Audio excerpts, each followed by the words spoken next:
Hi friends, இன்றைக்கி முருங்கைக்கீரை எப்படி ஈஸியாக க்ளீன் பண்ணலான்னு பார்க்கலாம். ஏன்னா நிறைய பேர் இந்த க்ளீன் பண்ணுற ப்ராசஸ் டைம் எடுக்கும் அப்படின்றதுனாலே செய்ய மாட்டாங்க.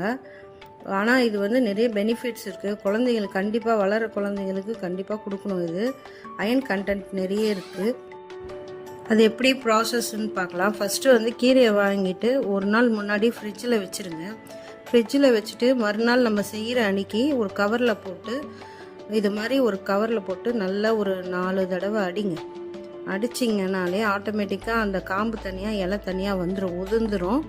உதிர்ந்துருச்சுன்னா அந்த சின்ன சின்ன குட்டி குட்டி காம்பு தான் இருக்கும். அதை எடுத்து நம்ம க்ளீன் பண்ணிக்கலாம்.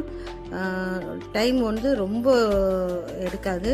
நம்ம முதல்ல ஃபஸ்ட்டு பண்ணுற ப்ராசஸை விட இது ரெண்டாவது இந்த ப்ராசஸில் உங்களுக்கு ஈஸியாக இருக்கும். ஸோ கண்டிப்பாக இதை நல்லா யூஸ்ஃபுல்லாக இருக்கும். நீங்கள் வேணால் ட்ரை பண்ணி பாருங்கள். ஸோ என்னோடய சேனல் ரம்மீஸ் லிஸ்ட்டு. தயவு செஞ்சு சப்ஸ்கிரைப் பண்ணுங்கள், லைக் பண்ணுங்கள், கமெண்ட்ஸ் பண்ணுங்கள். Okay, thank you very much.